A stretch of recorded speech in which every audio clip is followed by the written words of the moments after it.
Let's go back a little bit, Joni. You are here partly to receive an award. 30 years ago, you started a radio show.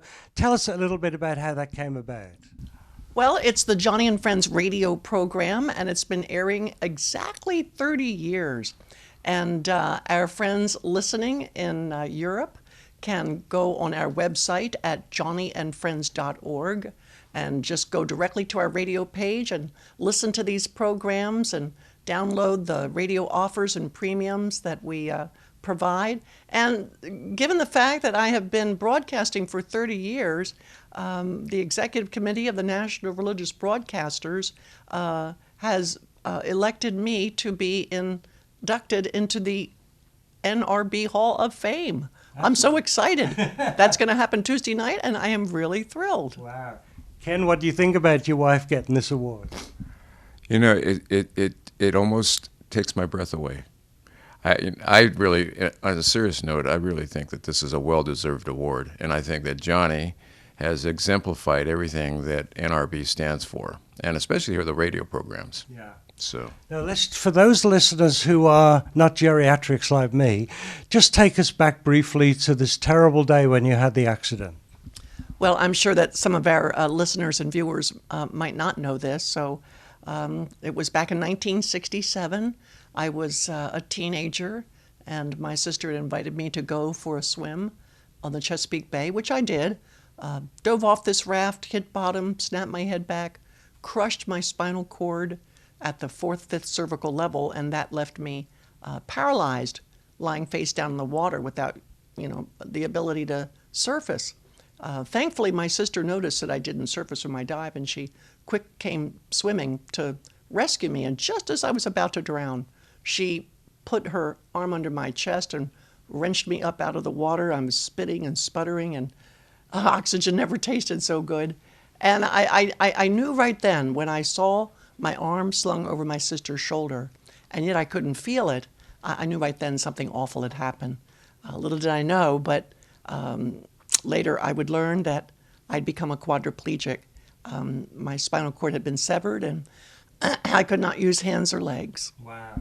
Now, I remember you once talking about Dr. Death, Dr. Kevorkian, saying, about suicide, and you, I think at the time, felt suicidal. Is that correct?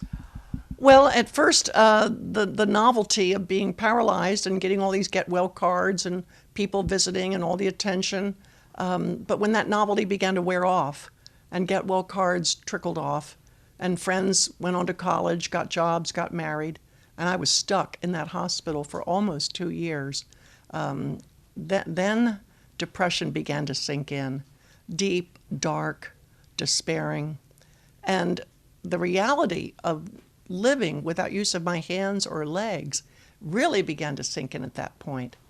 And that's when my despair turned to suicidal depression. And I would ask my friends to, come and just give me your father's razors or bring in your mother's sleeping pills, anything to just help me not face this. The idea of facing life sitting down without use of my hands or legs was just so overwhelming. Thankfully, there were friends who were praying, Christian friends who were lifting me up in their intercessions in a committed and specific way, and it didn't take long for me to begin to melt under the pressure of their love.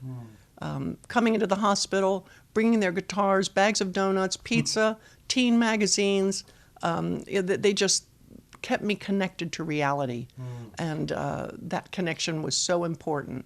And was that the way that you finally found Christ? Well, I had been a Christian before my accident. Okay. I had been saved at a Young Life Weekend retreat, but up until my accident, I guess I thought I had done God a great big favor by accepting Jesus as my Savior. Yeah. But after the accident, it was a different story. This was a holy, high, exalted, lifted up God that I had to deal with. And I humbled myself before him, needing him desperately, which is something I still do. I still wake up in the morning, 45 years later. Quadriplegia still makes me get up in the morning requiring God's grace desperately. And when I recognized my urgent need of God, I think that's when the depression began to dissipate and hope began to blossom in my heart.